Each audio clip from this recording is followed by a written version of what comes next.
I feel like there's like a lot of the usual trope of like startup people who are just like insufferable, but then there's like a bunch of people who are actually really nice. Like not all startup Yes. people are insufferable. Only most start. And we're talking about San Francisco specifically. Yeah. I mean, especially here. I think if you're insufferable and startup person, you should probably be here.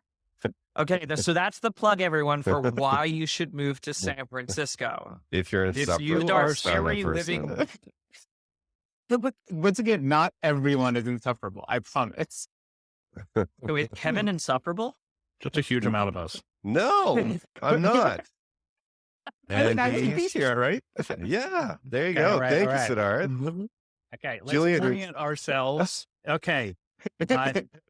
First of all, thank you for coming on the show. Please, if it's okay with you, I actually have a great bio of you, with including a bunch of little factoids, but please go ahead and introduce yourself to our increasingly large audience from more places than Finland now. We even have some Americans. I heard about it. Go for it. Oh, I love it. There's a dozen. Yeah, maybe even hundreds. Yeah. No, there's hundreds. There's hundreds. Maybe. All 5 of you out there. I'm Sidharth. I am also a second-time founder. My first company was an education company. It started in 2013. Built it through 2020 through an acquisition in 2019. Got it up to about 40 million in ARR. Had a team of like 70 some 80 something bad at acquisition time. Left after a year and a half and decided to build another company because I am a glutton for punishment. And now I have the distinct honor of building a SaaS company during a SaaS company serving SaaS companies in 2023, which is a special kind of pain indeed. And we basically help finance teams understand their subscription businesses better. How is it going? Talk to us about how the progress has gone on your second thing relative to your first thing. Your first thing, Freckle, turned out pretty good for you as far as I understand it. And you could have done something else. Instead, you decide to do this. Are you doing a better job at it now? Like, didn't you think the first time? What are some mistakes that you avoided? Oh yeah. I mean, I have so many thoughts on this. So after leaving Freckle, I, especially when I was in my acquirer, I basically like started writing this giant doc of like everything that I could remember that I should definitely do differently. And it ended up being like, this thing is like a Google Doc. It's like 15 pages long at this point. And it's essentially like all the things I could possibly think of just in raw format. And I review it like reasonably often. And there's some things that have gone like way smoother than last time. So my first time, one, I was building an education company, and 2, the time was 2013, 2014, 2015. Like it was like super hard to fundraise, all these things. Obviously, starting a company as a second-time founder in like 2021, fundraising wasn't hard. That like happened almost instantly. But also other things that happened way better is like, it was like way easier to build a team. People trust you more. You also know like what kind of people you want to work with and like what works out for you and what doesn't work out for you. What you don't want to work with, right? Yeah. A lot of who I don't want to work with for sure. A lot of the things like around, you know, what can go wrong culturally. And they were like, I don't know whether you guys feel this, but like, I feel like, there was a point where we went from like 3 people to 10 people where like certain things broke culturally last time. And then at 20 people, a whole lot more stuff broke. And then like at like 40 or 50 people, a whole bunch of more stuff broke. And I kind of at least knew that part of the movie this time. And so like a lot of that stuff, like I know it's not this time because like I just like set it up a little bit better. So all of those things are like way better. Hard part is still finding product market fit is as hard as ever. Like that does not get any easier. It's such a, everything is a crowded market a little bit, right? Oh yeah. That's totally true. Like I feel like there's so many more startups now than 2013. So, and which is good for you. Why don't you talk about your new products you were building and how did you actually come to that coming from the ed tech space? Yeah. So my last business was a SaaS business. We sold to schools and districts. And we essentially like had these places where our data around our customers lived, like Salesforce and QuickBooks and a little bit in Stripe. But then to actually do any of the things like understand what's their churn rate, what's their retention rate, understand cohorts of customers, segments of customers, that type of stuff. We really had this like massive Google Sheet model and a little BizOps team working on that model, like 2-3 people on that team. And that thing just got like hairier and hairier and hairier. And by the time you were at like 5-ish million ARR, that thing like barely loaded. Like you'd change a cell and then you'd have to go out to lunch while your computer did that. This is like pre M1 MacBook, so it would make that sound like it was about to take off. That was like just a huge pain in the butt. And we were also under the constant terror of getting it wrong. Are we basically like, are these numbers actually wrong? And then any kind of sophisticated or mildly sophisticated analysis we wanted to do, it was like, it's just not happening. And then from there, I'm sure this is familiar and you all have done this too, like went into just the deep hole of trying to understand like, is this just a problem I had, or do other people have this problem too? And essentially found that like everyone's doing it the same exact way until the companies got super big, reaching hundreds of millions in ARR. Then they basically hire a data team that works for the finance team, just specifically do this. Hiring a data team, not that cheap. And so this is like, for us, we come in when the spreadsheet is starting to break, but well before you're going to be hiring a data team. And ideally, you'll never need to do that. Sidharth, I'm curious, you when you're a second time founder, you kind of feel like, oh, okay, I know what my starting team should be like these days. Like for me, I had this understanding of my own skill set that I didn't have obviously the first time because I had never really done it before. I was wondering what you believe your like core team to surround you needed to be to build something. And also like, what was your first like financed amount? It must've been bigger than the last time, but like walk us through the process a little bit as to how you, the internal dialogue as to like, okay, what am I going to need to get where I got to go? Yeah. And then, so talk to us a little bit about that. I'd be super curious. Yeah. There's a lot this time that I focused on, preventing my eventual burnout. Cause I was feeling like pretty burnt out towards the end of the last thing. A lot of nods over here.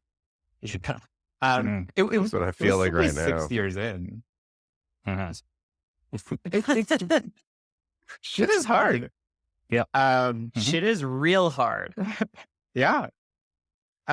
So a lot of the things that I did, like in setting up this company, was around avoiding that. And one of the things I realized is like, the go-to-market stuff is not my favorite stuff at all. Like the product and engineering stuff is by far my favorite stuff. So one of the first things I did was convince one of the people who pretty much the best person to work for me in my last company to join me in this one.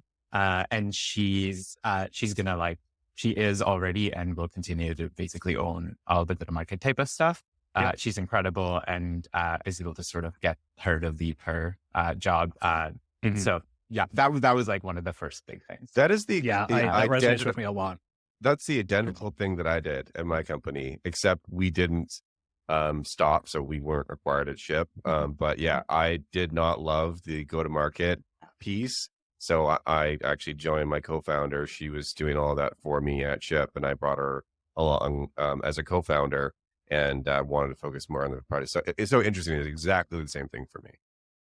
Did you guys give away more or less of the company than last time? I'm curious. I'll tell you my experience afterwards, but I'm really curious about in my first company. There was a certainly not equal split between the two co-founders because I was sort of maybe the originating person, and there was a second person as well that joined afterwards a little bit. And then I used equity specifically here in a different way. I was wondering if that's something that ever occurred to you when you were building your second one. Yeah.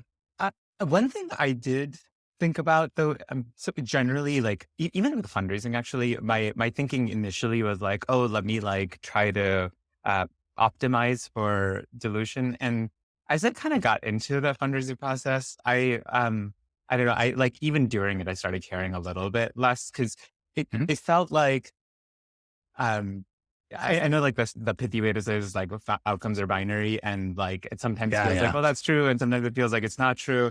I'm still landing on the, it's more or less true. Outcomes are basically binary. And the difference of the margins was like that wasn't good enough. If I thought about my last company and the exit or whatever, like if like it were marginally more, marginally less, like that wasn't really the thing that was going to matter so much. But then on the flip side, like, you know, there's the pie is only 100%, and like, Sure. you could definitely mess it up by a lot of small cuts. So I don't know. I continue to actually kind of struggle with that question. Andy, I see you nodding heavily. What's your experience in this? So it's interesting. I go back and forth for should people be equal co-founders? Should you have equitize people, under equitize people? I think at my previous company, we were definitely a little bit more on the stingier side. At Vowel, I try to over equitize. I don't know which will be successful. I think you all should come back to me in a few years. I think the goal, obviously, though, is when you have strong performers to reward them. And you can basically always fix that after the fact. But you don't know when you're hiring someone, are they going to be the best of the best, the top 10%, or are they going to be a very mediocre person? And I still, after hiring so many people today, can't get that one right. My process of interviewing is so much more thorough, but still, you don't really, the thing you were impressed by, and I keep pretty rigorous notes. Like I thought this person was a 4 on 5 on this, in this dimension, a 3 on 5 in this dimension, but I'll tell you my track record of hiring duds is lower, I will say. That is one of the main things that made a difference for me. There's less duds and there's more people that are at least good than before. Sidharth, I see you kind of nodding. I sort of think so I don't know if my track record of hiring people who don't work out is lower. It might actually be similar. I am a little bit faster to correct that, though. Yeah, that's great. Actually, I'm a lot faster to correct that. Sure. It's on the order of weeks rather than months at this point. But the other thing I will say is that I often have this experience where I'm interviewing someone and I'm like, oh, this is where I think they'll be weak. This is like where they're 2 out of 5. Sure. And I find that either if they're not good, that turns out to be right. But there's times where like it turns out that is actually a weakness, but it doesn't matter. And that's the thing I still have trouble with. Like I found a weakness that I'm feel pretty good is a weakness. Like I think my read on this is right. The question is, does it actually matter enough? Or are they going to be able to compensate for it with all the other things that there is that thing where people say they're like, oh, you look for superpowers. Don't worry too much about the weaknesses. The all-rounders kind of never end up, this is a big generalization, but they don't end up making a big difference in a company as all-rounders. It's those people, someone on my team recently called this a spiky hire, which meant strong weaknesses, maybe, but also really good strengths that are out of the ordinary, able to affect your business. I definitely do find that people with like the insane spikes, you can forgive almost everything else because it's worth it. They're worth except for being an asshole or not a team player. Agree. Those are two things that you just assholes. I definitely my first venture back company, like I was just like, no, they're an asshole. They get so much work done. I just won't compromise. Those are like the two attributes that I won't do it, even if they are like just an outperformer, the 10x engineer or whatever. It just kills an entire team. Yeah. I was just talking to somebody about this on a one-on-one a few moments ago. At my previous business, I deliberately kept them. And I'm going to tell you what the result of that was. Well, I mean, it's a big business with $100+ million raised, but like so first of all, the reason that I kept them, I wanted people to make sure that I didn't have yes men around me. And if something was going wrong, that they would tell me. And boy, did they ever. Okay. So that definitely worked. But the consequence of that was a culture. It's 250 people. I'm sure some of them might listen to this in the future or the present and be like, that asshole Julian didn't even understand what was going on. I don't know. They definitely are. Great. Can't wait. Comment section. And so, but my point is that it will mess with the culture of the company. So my attitude now is way more consensus with all y'all, like 0, don't let it happen. I tried, I experimented with it. We got far, but that was a gigantic mistake and you can't recover from it. Joe, what are your thoughts I on think this? there's a Let's pull Joe into this. He's got lots of No, wisdom. sorry, the similar thing, like, have definitely let it go too far in the past and like to think that that's not something that's going to happen in the future. It's so hard in the moment. But I will take chances on people. Like, if I think someone's really good, even if there's something I'm like, well, I don't know about that thing, but this other thing is like, that skill or attribute hits, man, we're going to be going so much faster and doing so much better. Like, I'll take the shot and, and pull them out if it doesn't work. Less fear to do that also. A Yeah. big worry at me at the first time, Sidharth, you tell me what you think about this, is, oh my God, if I fire this person, my company will fall apart. Did you ever feel that? all the time the first time. Yeah. Yeah. And I've realized that it's literally never true. That was, it will never happen. Actually, Never, you're going to ever be true. fine. Yeah. You will always be fine. I think we all have felt that. That's so interesting. You say that and everyone's nodding in agreement. I thought that was just me. What story comes to mind, Sidharth, with when it comes to this? Can you think of a particular example? Anonymize it, obviously, but Yeah. Or not. think of an example Or not. or not. Yeah, it's up to you. Just But, call them out. There's like, I feel like with leaders, I don't know where I read this, but somewhere authoritative said like about like half of them don't end up working out. That has also been my experience. Yep. And each one, when they weren't working out, like almost always, like the culture thing is like extra important with the leaders, right? So like it wasn't that they were low competence; it was just like they were lower in fit, because they wouldn't have gotten there if they were low competence. And for each one of them, it always felt like this will be the end of the world. If like I'll have to do all their stuff, and oh my God, like all these other people will also quit if they quit, if like you let them go. Totally. And I feel we that. have like all these people we need to hire, and who's going to run the hiring process? And there's like all these like people to manage, and one-on-ones is going to do all that stuff. And like, I'm not going to say like it was like ever pleasant once you let them go, but like it wasn't the end of the world. It was like fine. And like 3-4 months later, you definitely ended up with someone who is better at the thing that person. Yeah. You know, It's almost stunk like, at. this is kind of an exaggeration, but like, it's almost like if someone really does want to quit and they want to, it's like, just let them go. Like, don't try to keep them in any way. Totally. Yes. I actually agree with that. Just Just be like, completely easy. Would Whatever. the people you were hiring mostly come out of education or mostly come out of tech, or how was that challenge of merging those worlds? Yeah. Actually, that worked out really well. It was really interesting. From the product engineering design side, we hired mostly people who had like experience with that stuff. So they didn't mostly come from education. Maybe there were a couple of people who were like formerly teachers who had switched careers, but largely it was like people who were like career tech people. But then on the success, sales, and mostly success and sales side, we actually ended up hiring a lot of former teachers. And that worked out really well because the teachers, they have professional experience, just not in an office setting. But they have like incredibly high empathy and all these skills that like lead to someone being a good teacher.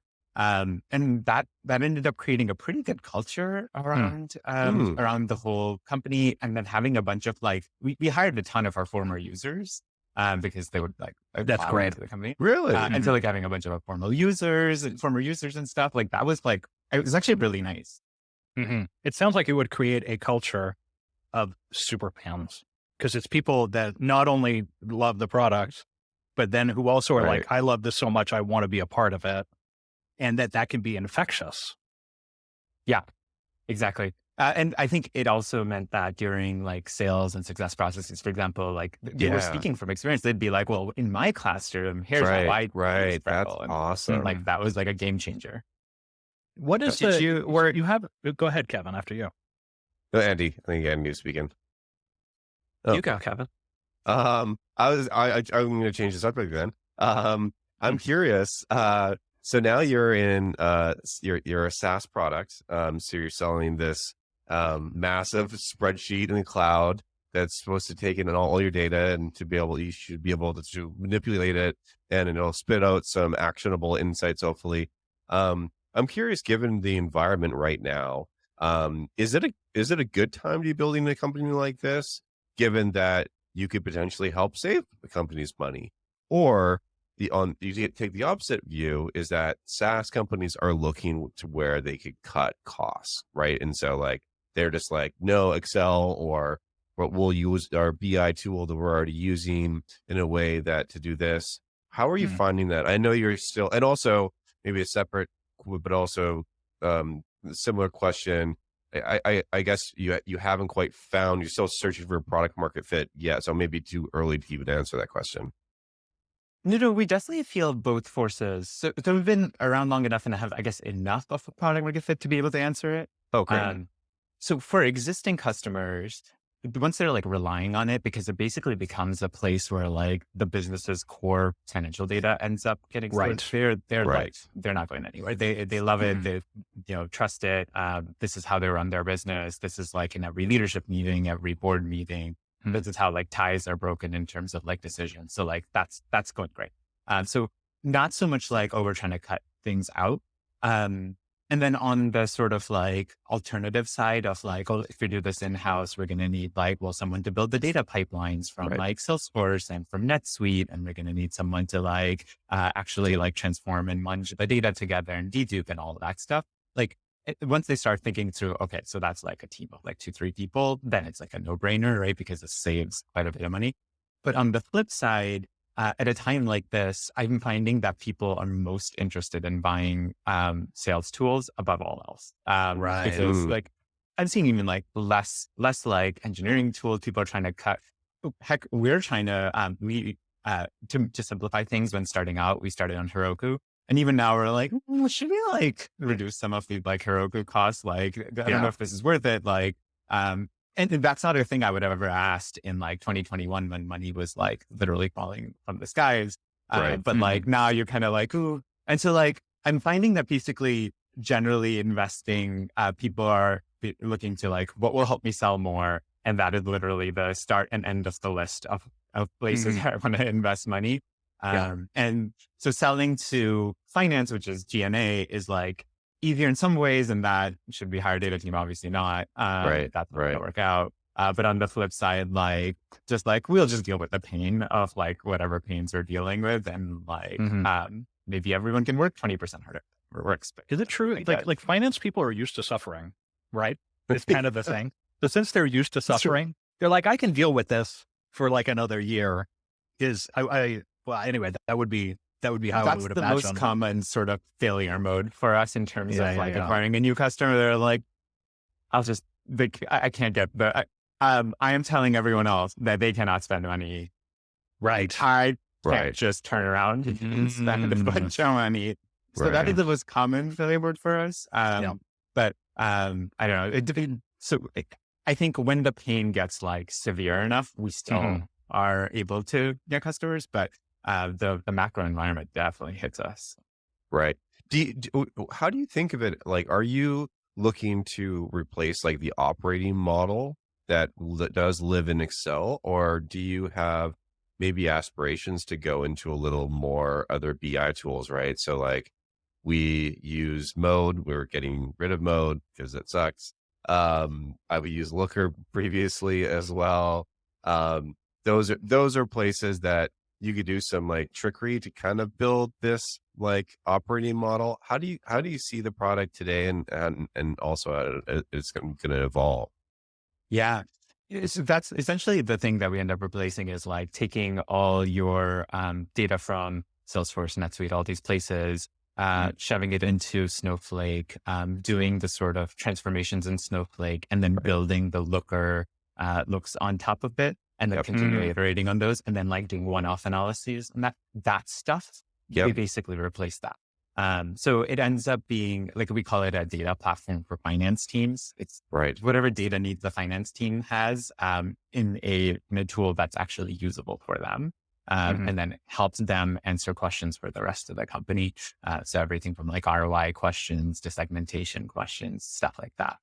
Have you that's been the direction go. Have you been pulled into like other teams, like product teams, or anything else like that? I can imagine, like, to me, like starting a company, like probably not going to want to have a couple different tools, right? To start off, I'd rather just have one. Have you been pulled there, and have you made a decision not to go there?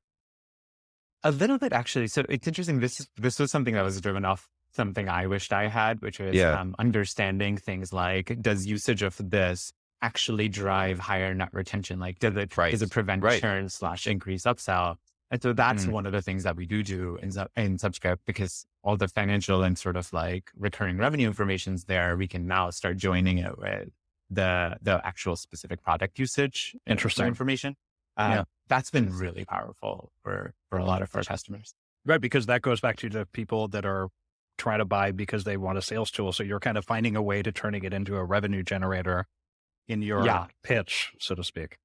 Yeah. That's like one of the big sort of pitch points is like, Mhm. where should you add another SDR who are actually better long-term Yeah. customers for you? Or like, where should you spend more money? Like, which trade show should you invest in? Rather than Right. just looking at like, hypothetical conversions, but also are looking at like, well, who's actually good customers? Like, who should be your ICP?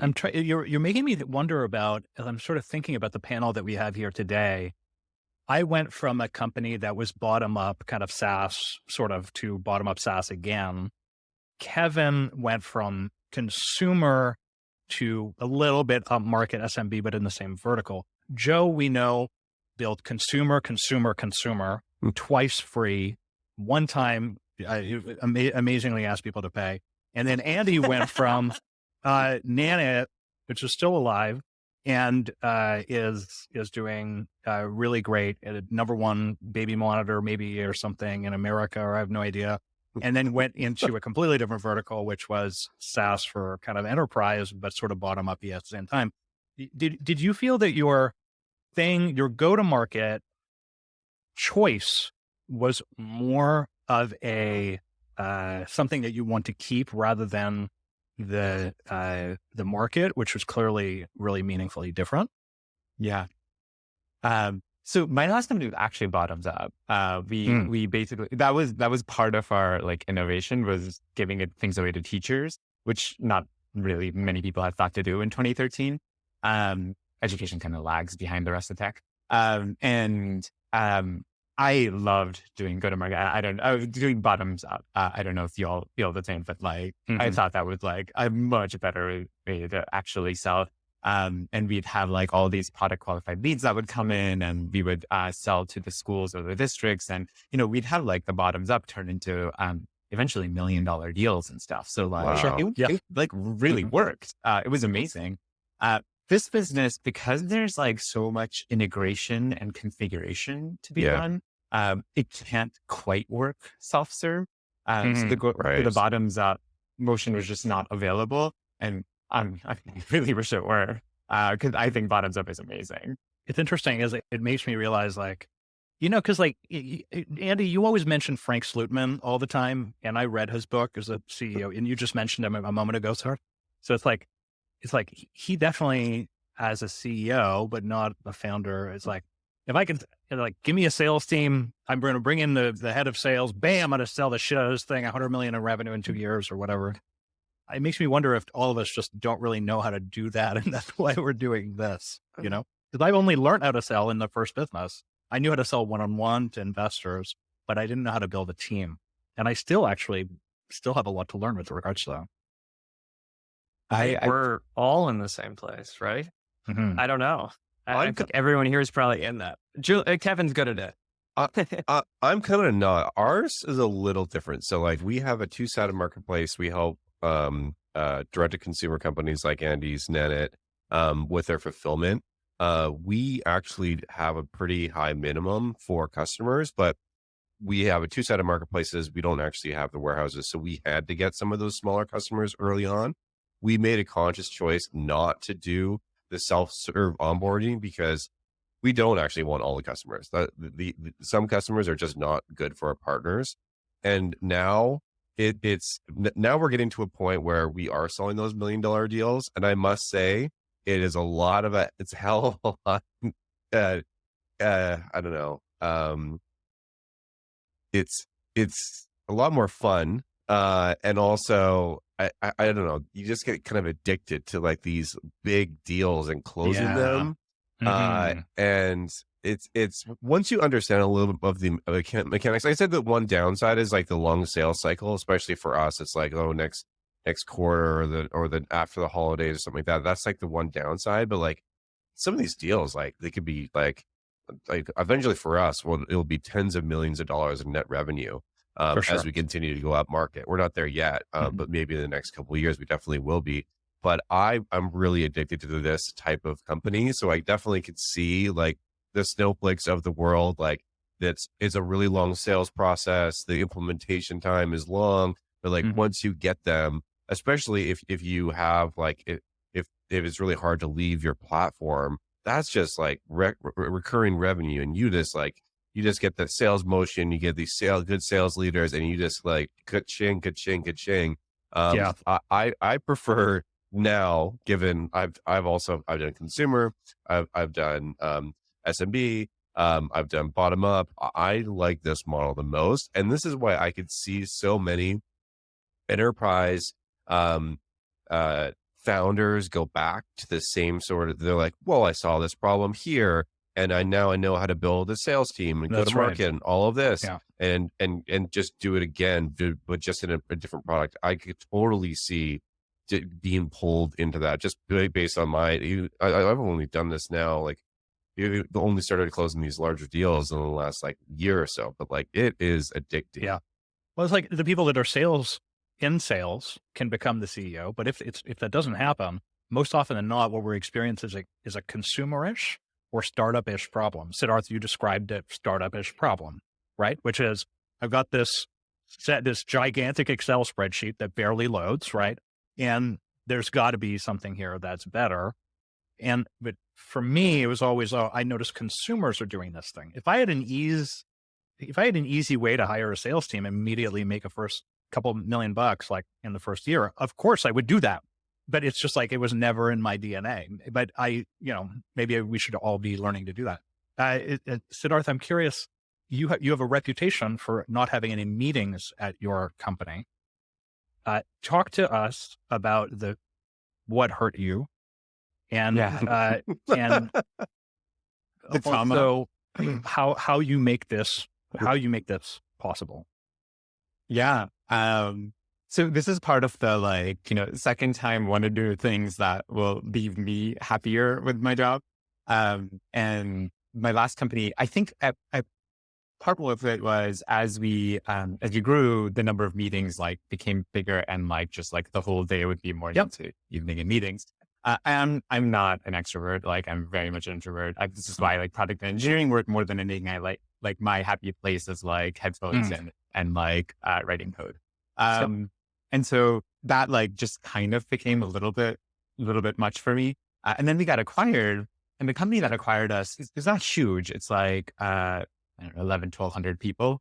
But every meeting would have 20 people in it.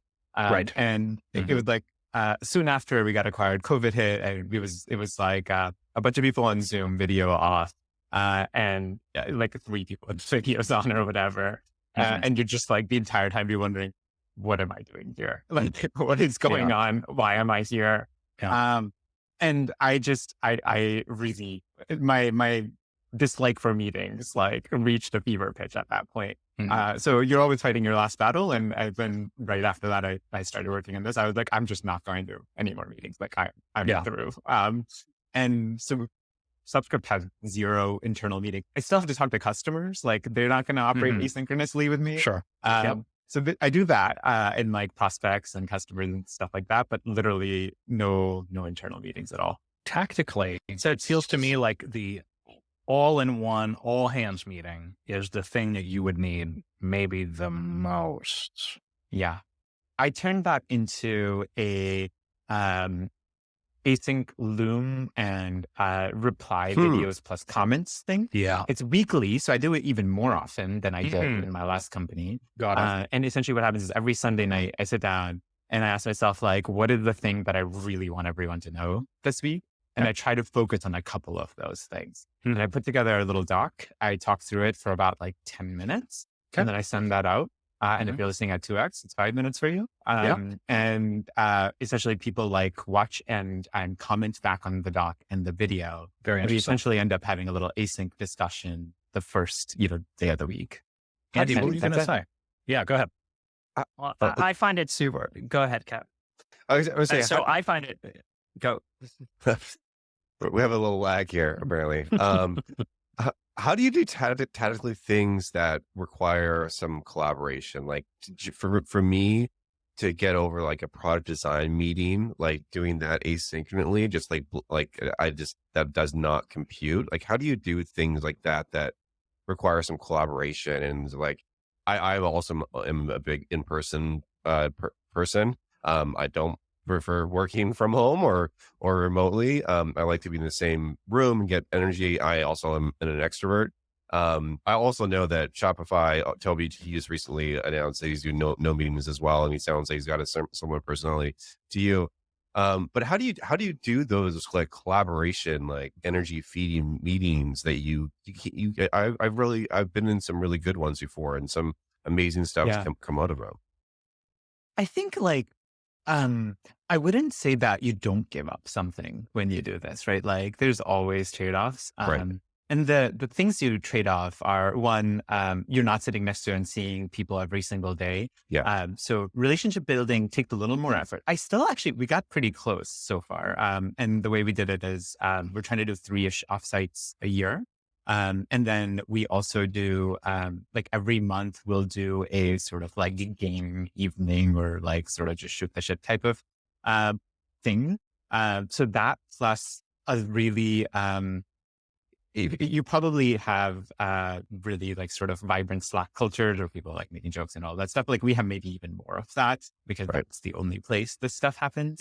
But you do definitely give up a lot of like the in-person bouncing ideas off each other in like a more rapid way.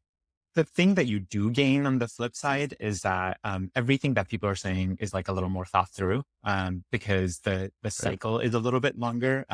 We are spread out all over the world. So when I'm working is not when other people are necessarily working. Yeah. So you have to make sure that I like do 1 or 2 more steps of thinking rather than shooting the first thing out of my mouth. Because then like I'm anticipating a little bit of like, oh, then this person will think this to let me go 1 level deeper or 2 levels deeper. And then when I do that, it like makes my thought process a little bit better, or I might like end up changing my mind or whatever. So I think there's like trade-offs here. But I wouldn't say that we have something just like that, but I'd say that it works out. How does Joe, I everybody can else? see your I find brain this- working here. Talk to me. I mean, I'm imagining it because it sounds great in so many ways. I guess the thing I worry is, like it sounds like you're trading some sense of momentum, around iterating for higher quality, hopefully like, kind of measure twice, cut once type outcome. Is that like a fair way to think about it? It's interesting because personality-wise, I am like very far from measured twice cut. Like I'm like very impulsive, I would say in general, and like very go, go, go. So I don't know if that maybe that tendency of mine is tempered as a result of this. Because I'm a bit like ADD-esque in that sense. I think what it's more is things that are on the scale of like 15-minute back and forths now end up being on the scale of like 4-hour back and forths. So that's it. But anything that's like on the scale of like a day or a week is the same, right? Like a thing that would be back and forth over a day, like a design iteration or like a bug fix or like stuff like that. That's still like the same. Yeah. I will say, like, we deliberately chose, I'd be really curious about where your teams, we have a deliberate line. It goes as far as Europe, which is like 5 hours away from Eastern. And then it goes as far as Oakland-ish, which is 3 hours away in the other direction. And so we have an 8:30 a.m. meeting, Pacific, which becomes a 5:30 p.m. meeting in Europe. And we won't go further than that knowing that our core time ends up being 8:30 a.m. if you're Pacific or 11:30 Eastern. And though what it does is it does force, as sort of you're talking about it, it forces only like 1 hour during the day where everyone can really be there. And so it does minimize big meetings. But I'm just thinking about this idea of walking up to my office, my computer, so to speak, and not talking to anybody, and it freaks me out. So I find it pretty good. very interesting. I run a meeting software company. I run Vowel, and I had a reaction to a lot of this distributed work. My past company, Nanit, and for anyone who doesn't know, Nanit, we're very spread out across the world. And so I'm a very big proponent of async, but I can't go to async first and fully no meetings. So what I like to do and how we run Vowel is we have internal meetings. We have a staff meeting, we have an all hands. We definitely have internal meetings, but we record everything. We use our own product and we turn it into instant searchable, shareable knowledge. And so much of the time people say, I can't make it, but I will watch it. And they'll watch it at 2x speed on their iPhone.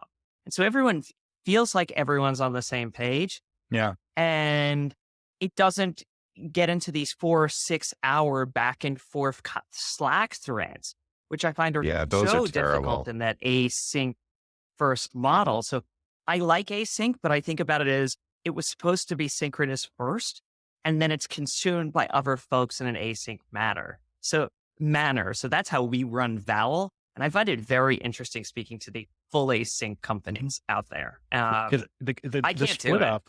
split up between Kevin, because Kevin he admits, I'm extroverted. And I remember your office at Airhouse when I visited it. It's where I learned to make Chemex coffee, if I remember correctly. That's right. And I, having gone there, I know you're not at that location anymore, but you're still super pro doing that. I imagine some of the audience is in person, unless they're at the office, busy doing whatever they do there. And everyone else is async, and we're listening to 80% async kind of founders in this podcast right here. So it's amazing that 80% of people are like, yeah, I'm doing async and I'm staying that way. And you're sitting, Kevin, you're in your corner and you're just like, fuck this. This is how I do it. It's you, Keith Raboy, and the rest of Founders Fund. No. Yes. And like maybe like a couple other people. And I'm curious about how that feels. To be clear, that's my personal preference. The way that we run the company is mostly remote. Like we have a third of the company that's located in the Bay Area. We get together at most once a week in person.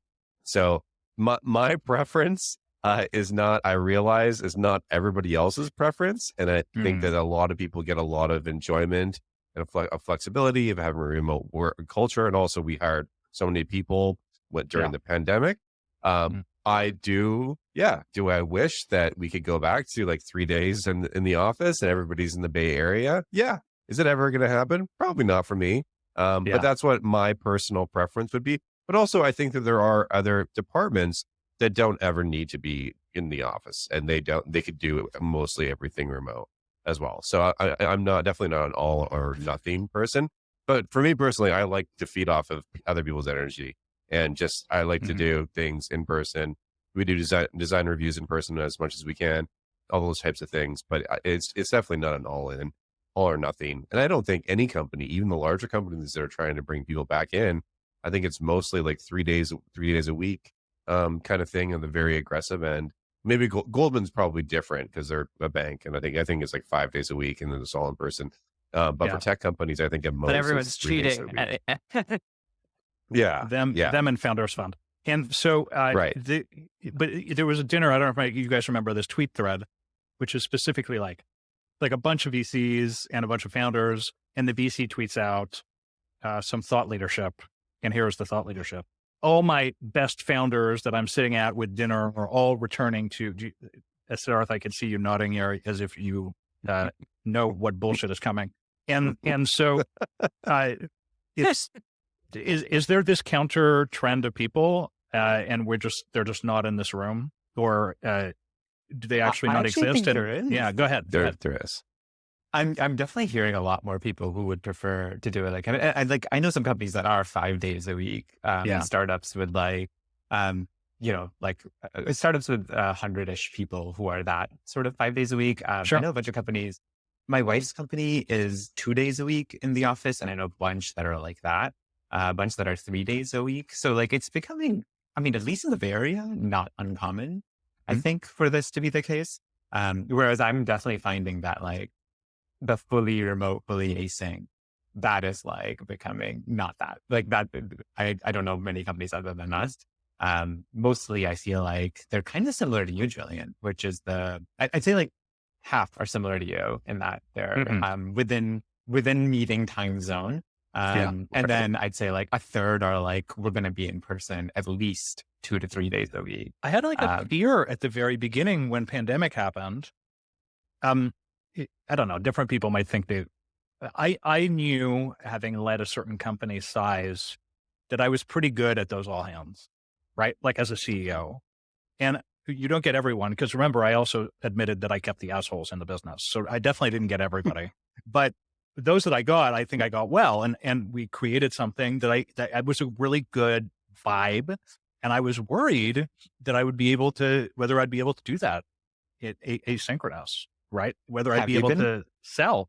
I think that I developed a different personality, which is akin to the fact that I come from radio. I did podcasting for a long time. And so I become a bit of a radio personality on my all hands, which is funny.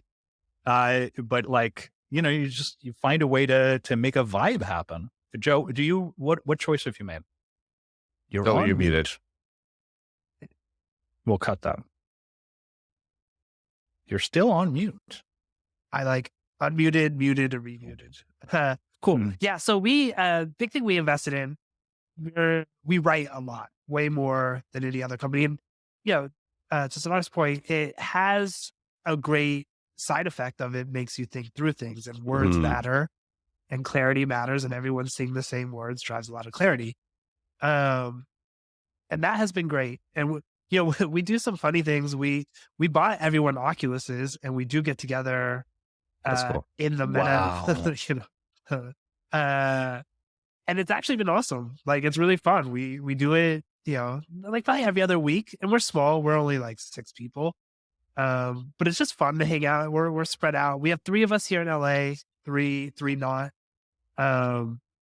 But it's a fun chance for us all to like hang and play some games and just kind of whatever. And that's been kind of our secret weapon. And we try to get together, 3-4 times a year. That's cool. Have you seen Mark Zuckerberg when you're in the Oculus? Have not bumped into him. Because it's just all y'all. That's the only people that are there. Have not bumped into anyone. There's nobody from Facebook there. Yeah. No. So we have a few more minutes. I love to end on Sidharth, your like top 1 to 3 like learnings in that big Google sheet or Google Bring Doc out the sheet. Show me the sheet From your first venture back company to now Subscript. Like what are those like massive learnings that you've taken over, or things that maybe have you thought they were going to be massive and they turn out not to be? Like, what are they right now today? Yeah. They're definitely not safe for public consumption. That sheet. Much cleanup would have to happen. I think the biggest ones, I think the biggest top one is like around the team building stuff, and just being way more decisive around it, and like not really waffling or like making excuses for either candidates or backseat employees. Like in either case, just like no excuses. Right. And I still find myself with the desire to make excuses for especially candidates, like, oh, they were just having a bad day, or like, this is a thing that they'll figure out or they'll learn or whatever. Like that always turns out to be a mistake. That's probably like the absolute number one learning for me. And then I think the other part, we kind of went through this a little bit when talking about async. I think more than picking one way or another, I think having it all be coherent is it's like the most important What does thing. that mean Like, to you, that word coherent? like for us, the coherence of the async model is we do globally distributed workforce, but then also do async because async is coherent with having people Got who are it. based in Vietnam, Romania, Portugal, Atlanta, and San Francisco, whatever, like across these geographies. That's the only way to do it. Or like having a pretty strong culture of autonomy and transparency, because those go well with you're not going to have someone else to always bounce your decision off or like get permission or whatever. So just do whatever you think is best. But if you're going to do whatever you think is best, you probably should have enough context to make that. Like all those things kind of work well together. Whereas I think like a lot of great startups are built in like a super cult of personality, micromanagey way. For sure. And I think you could totally do that. Like, I think if you're that kind of founder who like knows all the things and like has all the best ideas, go do it. But then you probably shouldn't do like the hiring people 12-hour time zones away. You should probably do like have them right next to you so you can literally look over their shoulder and like tell them. I have a quote from you here on micromanaging. One of the biggest things I learned, this is you, while founding my first company, was how to move away from orchestrating work and get to empowering work. Micromanaging and orchestrating everything really means you don't trust your team. And you stand by that? I do. Yeah, I think like when you're micromanaging, you're saying, I don't trust you to make a better decision, but That's totally true. I can make for you. It sounds like you and I went through a similar process. Unlike you, I have the courage to read my doc on this podcast. And so here is, Love it. here is, What do you got? I wrote, Rushing right now. yeah. Andy, you're buying breakfast when I see you this weekend. I wrote a document called Boundaries, and I have it in my notes because everything is in my Apple Notes. And it says, quote, a set of non-negotiables if you decide to start a new company. Now, the date I last edited this was June 2020, but I had thought about it before this. You cannot sacrifice years of your life if it turns out you're not happy doing this. Why? ? Because this is an experiment in running a company your way. If it doesn't work and if you're not happy, you should halt the experiment and find someone else that will be great at doing it. You can't work with people that are insufferable. If you don't like them or don't respect them, fire them.